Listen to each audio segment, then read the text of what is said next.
성도님들 가운데 몇 분이 교회 입구에 배치되어 있는 설문지함을 통해서 저의 말씀에 대한 의견과 또 교회에 대한 좋은 의견들을 제시해 주신 것에 대해서 대단히 감사를 드립니다. 설교에 대한 부분은 여러분들의 의견을 최대한 반영을 해서 잘 준비하도록 노력을 하겠습니다. 교회의 의견의 대부분을, 많은 부분을 차지하는 것이 바로 이 건물에 대한 의견이었습니다. 교회가 지하이다 보니까 많은 사람들이 찾아오고 싶어도 꺼려하게 된다라는 내용이 이제 교회에 대한 주된 의견이었습니다. 이러한 의견은 저도 모르는 바는 아닙니다. 그러나 지금 현재 우리 교회가 처해 있는 재정적인 환경도 그렇고 여건도 있고 또 하나는 한국 교회가 그동안 범해왔던 이 잘못을 다시는 반복해서는 안 된다는 생각이 저에게는 있습니다. 한국 교회는 끊임없이 교회의 부흥을 마치 교인의 숫자와 연결지어 왔습니다. 그래서 교회에서 교인들의 숫자가 늘면 그 교회가 부흥한 것이고, 교인 숫자가 늘면 능력 있는 목사, 또 능력 있는 교회라는 잘못된 인식이 심어져 왔습니다. 그래서 한국교회는 마치 교인의 숫자를 부흥으로 착각해서 끊임없이 교인들의 숫자를 늘리기 위해서 불필요한 건축을 통해서 교회의 재정을 낭비해 왔습니다. 엄밀하게 말하면 하나님의 재정을 낭비해 왔던 겁니다. 또한 교회의 불필요한 건축비를 감당하기 위해서 마치 중세 때에 카톨릭이 면죄부를 판매해서 거대한 성당을 지었던 것처럼 오늘날 교회들도 마치 교회에 헌금을 많이 하면 복을 받는다라는 잘못된 인식을 성도들에게 심어주고 왔습니다. 이것이 오늘날 한국교회의 현실입니다. 여러분, 이것은 교회가 반드시 잘못해야 되고 반드시 조심해야 할 인기주의입니다. 인기주의. 이것을 이제 포퓰리즘이라고 이야기를 하죠. 여러분, 포퓰리즘은 정치적인 용어입니다. 정치인들이 대중들의 지지를 얻기 위해서 이것저것 가리지 않는 정치적인 편의주의를 일컫는 말입니다. 이것은 옳고 그름을 떠나 오로지 정치력을 유지하기 위한 수단과 방법을 가리지 않고 대중을 이용해서 인기를 얻어내려고 하는 기회주의자를 일컫는 말입니다. 그래서 이것을 포퓰리즘, 대중, 인기, 군중 이런 것을 의미합니다. 자, 이런 포퓰리즘에 빠지지 않는 길은 대중을 이루는 개개인 한 사람 한 사람의 역량이 중요합니다. 인기주의에 빠지지 않고 발음과 걸음을 판단할 수 있는 개인의 능력을 길러내어야 한다라는 겁니다. 여러분, 이것은 우리 신앙생활에서도 마찬가지입니다. 기독교의 신앙은 한마디로 공동체입니다. 교회 공동체라고 이야기합니다. 예수 그리스도를 통해서 교회라는 공동체를 우리에게 주셨습니다. 교회라는 공동체는 성도 한 사람 한 사람 간이 하나 되는 것이 너무나 중요하고, 이 하나됨이 결여될 때는 진정한 교회라고 할 수 없게 되는 거죠. 자, 그러나 우리가 교회가 하나 될 때 가장 조심해야 될 것이 바로 이 군중심리입니다. 즉 포퓰리즘이죠. 인기주의에 빠져서는 안 된다라는 거예요. 자, 오늘 본문 말씀을 통해서 교회가 어떤 인기에 병합할 때 얼마나 잘못을 범할 수 있음을 오늘 본문이 우리에게 교훈해 주는 아주 중요한 말씀의 메시지입니다.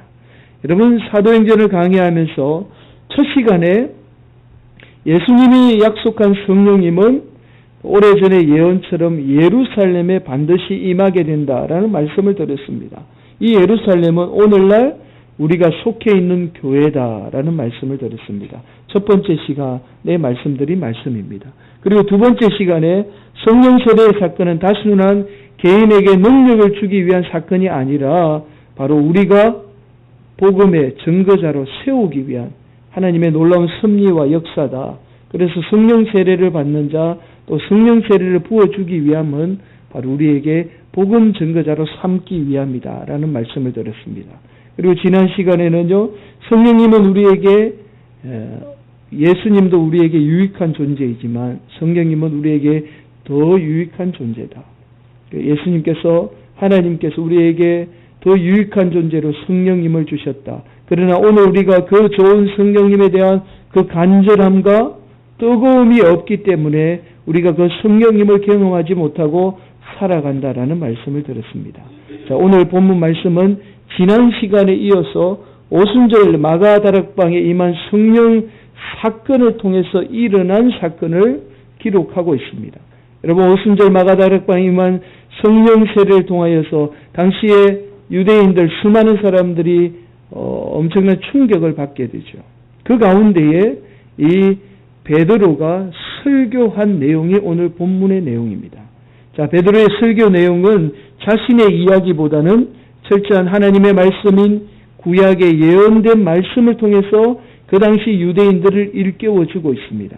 대표적인 말씀이 바로 요엘 선지자의 예언입니다. 첫 번째로 나타나는 말씀이 요엘 선지자의 예언입니다. 사도행전 2장 17절, 21절 말씀인데요. 이 말씀은 요엘서 2장 28절에서 32절 말씀을 그대로 인용해서 말씀을 하고 있습니다. 그 내용이 이렇습니다. 하나님이 예비하신 그날에 반드시 성령님을 부어주셔서 제자들을 통해서 예수 그리스도가 증언되어지고 또 예수님의 복음이 전해지고 그 복음이 전해짐을 듣고 누구든지 예수님의 이름을 부르는 자는 다 구원을 받게 되겠다라는, 구원을 받게 된다라는 말씀이 바로 요엘서의 말씀입니다. 베드로는 이 요엘 선지자의 말씀을 통해서 바로 제자들에게 나타난 신기한 사건이 단순한 사건이 아니라 요엘 선지자를 통해서 예언된 성령 세례 사건임을 증거하고 있습니다. 자, 오늘 본문 15절 16절 말씀입니다. 제가 봉독합니다. 때가 제3신이 너희에게 생각과 같이 이 사람들이 취한 것이 아니라 이런 곧 선지자 요엘을 통하여 말씀하신 것이니 일렀으되. 오순절 마가다락방에 제자들에게 임한 사건이 바로 단순히 술에 취해서 일어난 사건이 아니라 요엘 선지자를 통해서 하나님이 미리 예비한 사건임을 사도 베드로는 그들에게 설교하고 있습니다. 그리고 이어서 유대인이 십자가에 못 박혀 죽은 그 예수 그리스도에 대해서 이야기하고 있습니다. 23절이죠. 그가 하나님께서 정하신 뜻과 미리 아신 대로 내준 바 되었거늘 너희가 법 없는 자들의 손을 빌려 못 박아 죽였으나 비록 유대인들이 하나님의 아들 예수 그리스도를 못 박아 죽였지만 이 일이 다 다윗을 통해서 예언하신 말씀이다라는 것을 증거하고 있죠. 자, 27절 말씀입니다. 우리 함께 봉독할까요? 시작. 이는 내 영혼을 엄부에 버리지 아니하시며. 아멘. 시편 16편 18절에서 11절 말씀을 그대로 인용한 말씀입니다. 그리고 이어서 베드로가 또 말씀합니다. 31절 32절. 미리 본 고로 그리스도의 부활을 말하되 그가 엄부에 버림이 되지 않고 그의 육신이 썩음을 당하지 아니하시리라 하더니 이 예수를 하나님이 살리신지라 우리가 다 이 일의 증인이로다. 다윗의 입술을 통해서 예수님이 살아날 것을 말씀했던 것처럼 예수님이 직접 살아나셨고 또 그 살아나신 부활에 대해서 베드로 자신뿐만 아니라 이곳에 있는 방언을 하는 모든 제자들 120명의 제자들이 다 부활의 목격자다, 증인이다라는 것을 이야기를 하고 있죠. 자, 그러면서 마지막에 36절 말씀입니다. 마지막 36절 한번 같이 봉독합니다. 시작. 그런즉 이스라엘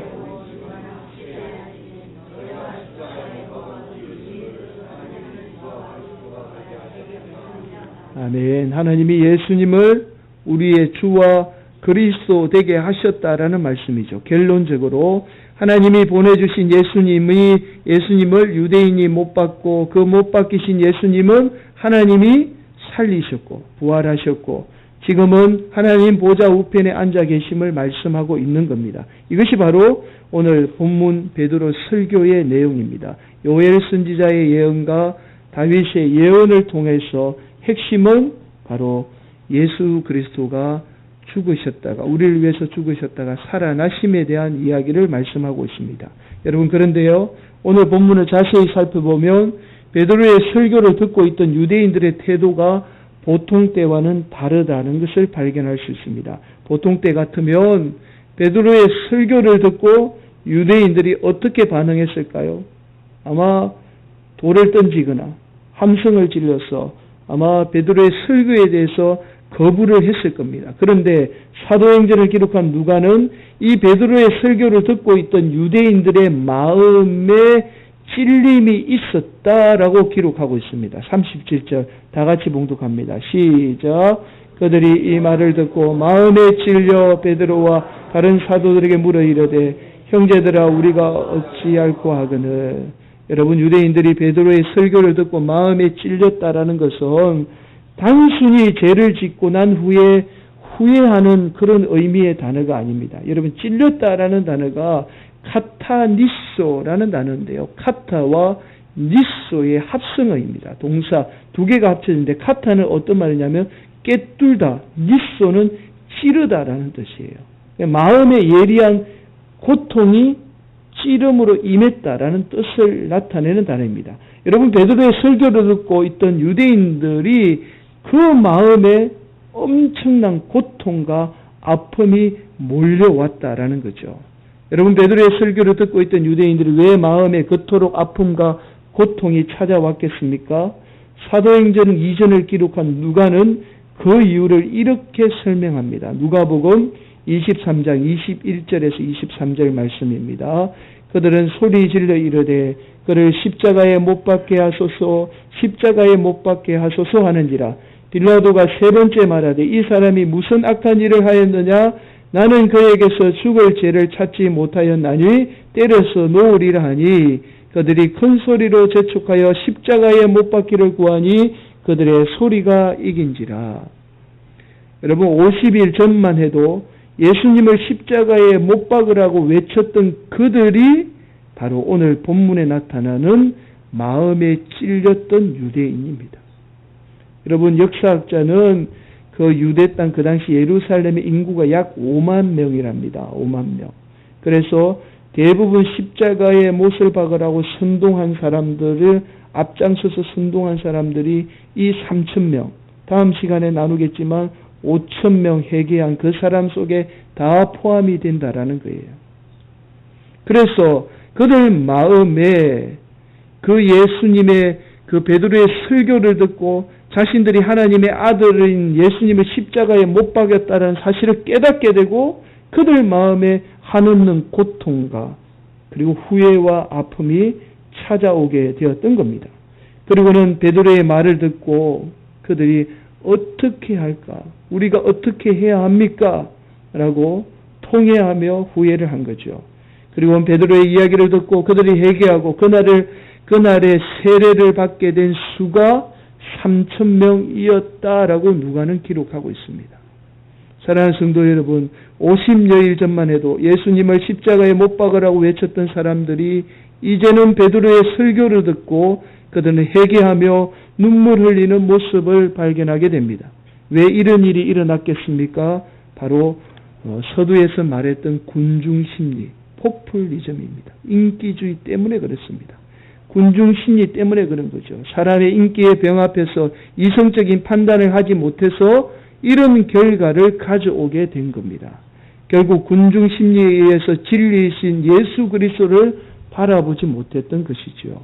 여러분, 출애굽 여정 속에서도 여전히 이런 이스라엘 백성들의 잘못을 발견하게 됩니다. 모세가 시내산에 올라 하나님 말씀 받을 때도 똑같은 잘못을 범하게 되죠. 이스라엘 백성들을 이끌었던 지도자인 모세가 하나님의 말씀을 받기 위해서 시내산에 약 40여일 동안 머물게 되죠. 이때 이스라엘 백성들은 모세라는 지도자가 나타나지 않자 자신들이 애굽에서 가져온 금부치를 다 모아서 거대한 금송아지 우상을 만들 것을 아론에게 강요하죠. 이 강요에 못 이겨서 아론이 금송아지를 만들어서 금송아지를 섬기면서 마치 자신들을 지금껏 보호해주고 앞으로 보호해줄 것이 바로 금송아지라고 스스로 자처하게 됩니다. 그리고는 그 금송아지에게 제단을 쌓아서 예배를 드리고 춤을 추며 즐거워합니다.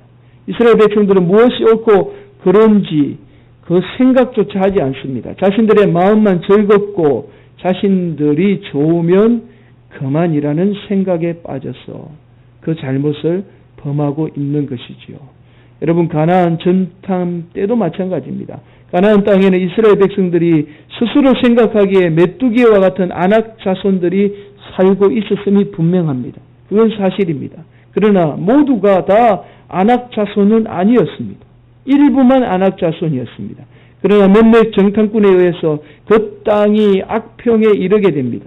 그 정탐꾼들의 그 선동에 이스라엘 백성들은 진실에 대해서 알아보기 이전에 모세와 그 악평을 하지 않는 여호수아와 갈렙을 도리어 돌로 쳐 죽이려고 합니다.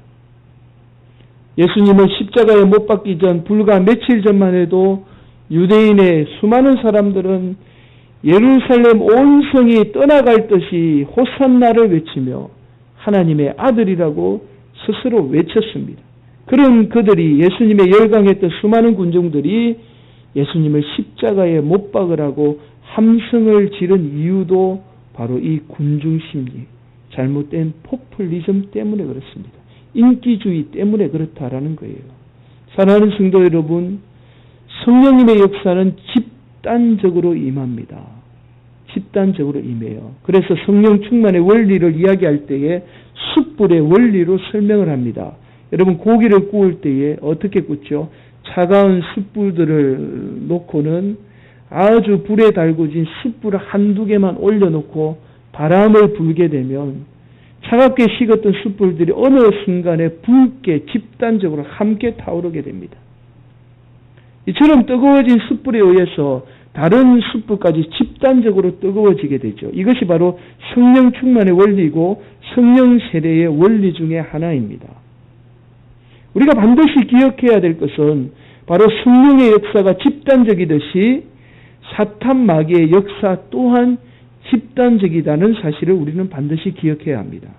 성령 충만의 그 순간 그 집단이 변화되고 살인자가 회개하는 놀라운 역사가 임하듯이 사탄 마귀의 역사 또한 어느 순간에 우리의 성도들의 눈을 멀게 하고 길을 닫게 만들어서 진리를 거스르고 악한 길로 가게 만든다라는 사실을 우리가 반드시 기억해야 돼요.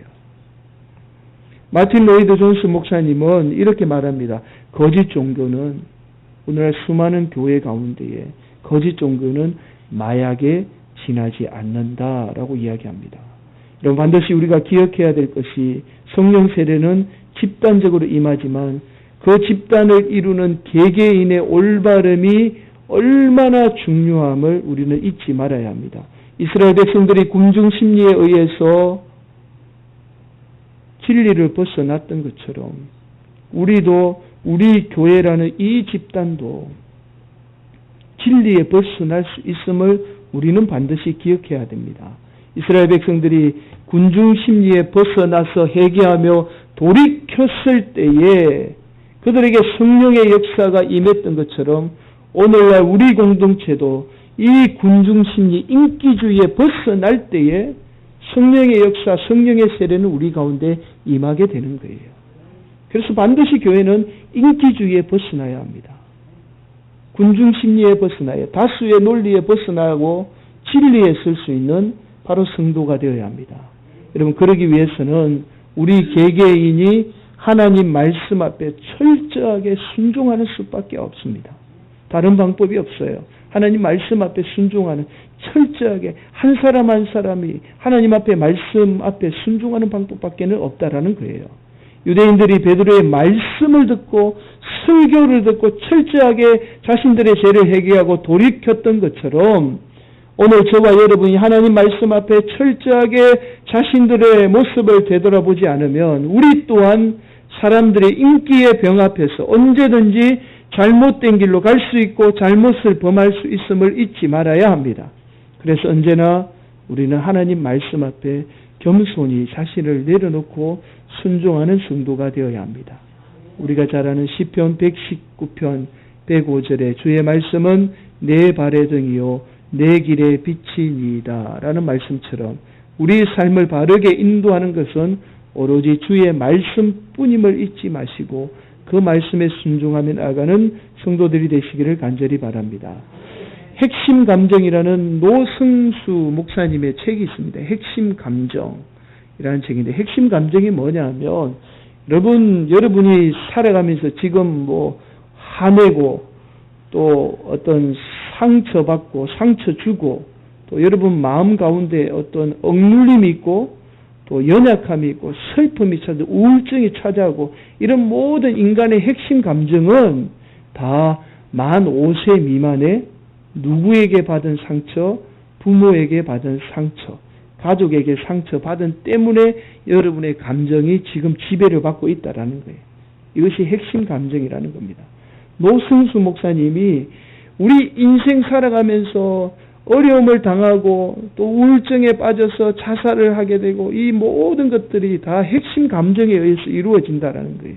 만 5세, 우리 나이로 한 7세 미만의 부모에게 받은 그 상처들이 지금도 여전히 남아서 여러분의 그 화내게 만들고 또 남에게 상처 주게 만들고 심지어 쉽게 우리가 상처받기도 하고 그 감정에 우리가 지배를 받고 살아간다는 거예요. 그 감정을 통해서 사탄 마귀가 우리에게 역사한다라는 거예요.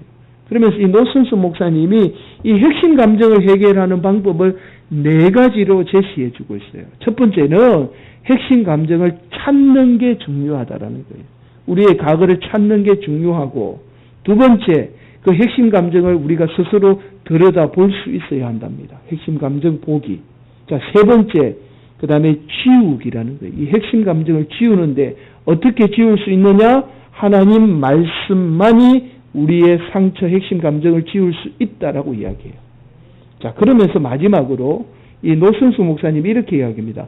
언약적인 인격 주체 세우기. 마지막 단계가 우리의 스스로의 인격적인 주체를 세울 수 있는 이 인격적인 주체는 어떻게 세워지냐면 성령님을 통해서 하나님과의 관계를 맺을 때에 우리는 스스로 인격적인 아름다운 주체가 될 수 있다라고 이야기해요.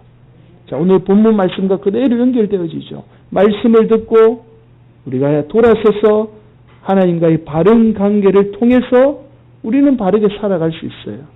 그런 사람 한 사람들이 모인 공동체에 어떻게 해요? 하나님의 역사, 성령 충만한 역사가 임하게 되는 거죠. 여러분, 이스라엘 백성들은 대부분 어릴 때부터 철저하게 억압된 율법주의 속에 살았어요. 그 자녀들은 어릴 때부터 억압된 율법주의와 그리고 그들이 성장했을 때에 로마라는 거대한 제국에 어떻게 해요? 억압을 받고 살아온 거예요. 그 억압이 어떻게 해요? 폭력으로 표출이 된 거예요. 그래서 예수님은 십자가에 못 박은 거예요. 잘못을 범한 거죠. 그들의 그 폭력이 궁중심리와 인기주의에 맞물려서 진리를 바르게 보지 못하고 잘못을 저지르게 된 겁니다. 그래서 그들이 하나님의 말씀을 듣고 바른 하나님의 말씀을 듣고 그리고 회개하며 돌아섰을 때에 그 3,000명을 통하여서 하나님이 그들을 제자 삼으시고 그들을 통하여서 놀라운 변화의 역사를 시작하게 하셨음을 말씀을 통해서 발견하게 됩니다. 사랑하는 성도 여러분, 우리가 인기주의에 빠지면 안 됩니다. 하나님 말씀 앞에 철저하게 순종하는 성도가 되어야 합니다. 여러분, 마지막 우리가 함께 나눌 예화가 베트남전 당시에 일어났던 미국 사회를 발칵 뒤집어 놓은 이 바크 기동 타격대의 민간인 약살에 대한 이야기를 조금 나누고 오늘 말씀을 좀 마치려고 합니다. 여러분, 당시 1968년도 당시에 미국의 그 사회에 이 베트남전에 대한 아주 해이주의가 일어났고, 그 다음에 베트남전에서 철수하게 된 아주 결정적인 사건이 바로 이 바크 기동 타격대의 민간인 살인 사건이었습니다. 1968년 3월 어느 날 아침에 베트남 남부 지역의 이 밀라이 지역에서 이 몇몇 촌락에 베트공들이 숨어 있다라는 이 첩보를 접하게 됩니다. 이 첩보를 접한 이 바크 기동 타격대가 이 베트공의 소굴로 알려진 이 마을에 수색을 하게 돼요. 그런데 이 토벌에 투입된 이 바크 타격대는 이 변변한 이 정가를 올리지를 못합니다. 이 베트공을 찾아내지를 못해요. 네. 그리고 물론 이 전쟁에 나가기 전날과 반드시 그날 아침에 제네바 협정을 숙지하게 되어 있습니다. 여러분, 제네바 협정이 뭐냐면 어떠한 일이 있어도 비전투, 군인이 아닌 사람을 사살하거나 그리고 그들에게 해를 가하게 되면 전범과 같이, 평소에 우리가 죄를 범하는 사람과 같이 똑같은 벌을 받게 된다라는 게 이게 제네바 협정입니다. 그래서 만약에 군인이 무기를 버리고 투항하게 되면 그것은 군인이 아니고 양민이 되기 때문에 반드시 사살해서는 안 되는 거예요. 이것이 제네바 협정입니다. 그날도 마찬가지로 이 바크 기동 타격대에게 철저하게 제네바 협정을 숙지하도록 강요하고 그들이 그 제네바 협정을 숙지했습니다. 여러분, 토벌은 한낮을 내내 계속이 되었습니다. 토벌의 강풍이 휩쓸고 지나간 자리에는 무려 500여 명에 넘는 민간인이 그 자리에서 총구에 희생이 되었습니다.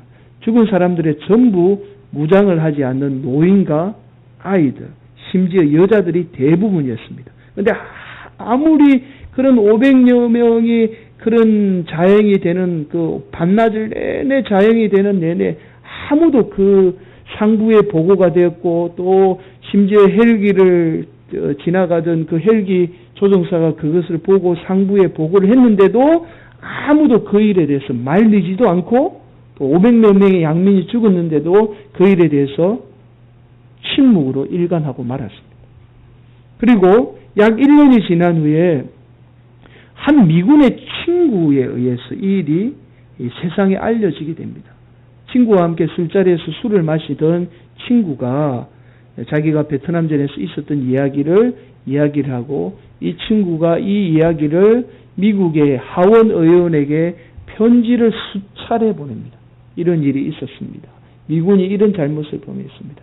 그리고 이 하원 의원을 통해서 이 일이 세상에 알려지게 되죠.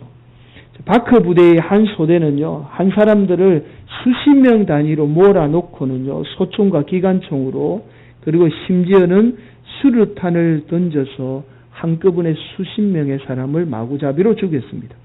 대학살에 참가해서 방아쇠를 당긴 것으로 추정되는 부대원들만 최소 50명 이상이었고, 또 그 학살에 간접적으로 목격한 사람이 무려 200명이 넘었습니다. 그럼에도 불구하고 아무도 입을 열지 않고 그 학살은 엄폐가 될 뻔한 겁니다. 밀라이 대학살을 둘러싸고 계속된 침묵을 어떻게 해석할까? 민간인들을 향해서 겨누었던 총구가 정당했다라는 신념 때문이었을까? 네, 그렇지 않다라는 거예요. 중요한 사실은 바로 이 군중 심리, 인기, 포퓰리즘에 의해서 그들의 이성이 마비되어서 저지른 이 학살이라는 것이 학계에 의해서 밝혀지게 되었습니다. 사랑하는 성도 여러분, 저는 저와 여러분도 마찬가지로 어쩌면 인기주의, 군중 심리에 의해서 하나님, 종교라는 미명하에 거대한 바벨탑을 쌓고 있는지 우리 자신들을 되돌아보아야 합니다. 저도 마찬가지입니다.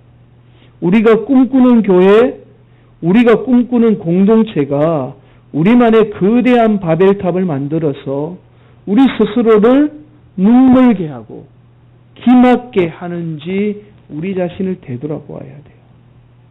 철저히 되돌아보지 않으면 우리 공동체도 인기주의에 빠져서 눈이 멀고 귀가 멀어서 진리이신 예수 그리스도를 바르게 쫓지 못하는 그런 잘못을 범하게 됨을 우리는 잊지 말아야 합니다. 사랑하는 성도 여러분, 오늘도 진리이신 성령님은 우리 개개인이 주님 앞에 바르게 쓰고 바르게 행할 때에 그 발언이 우리 공동체를 바르게 세워나가고 그 세워진 바른 공동체를 통하여서 거룩한 성령님의 역사는 임하게 되는 겁니다. 우리 공동체가 절대로 바르지 않는데 성령님의 역사는 임하지 않습니다. 그 바르지 않는 곳은 공동체는 사탄 마귀가 역사하는 공동체고 오히려 주님의 영광을 해치고 하나님 영광을 해치는 그런 공동체, 저와 여러분을 해치는 교회 공동체가 되고 마음을 잊지 마시고 오늘도 여러분 각자 한 사람 한 사람이 하나님 말씀 앞에 철저하게 바로 서기를, 그 바름으로 말미암아 우리 안에 성령님의 충만한 역사가 임하는 교회 공동체가 되시기를 예수 그리스도의 이름으로 간절히 축원을 드립니다.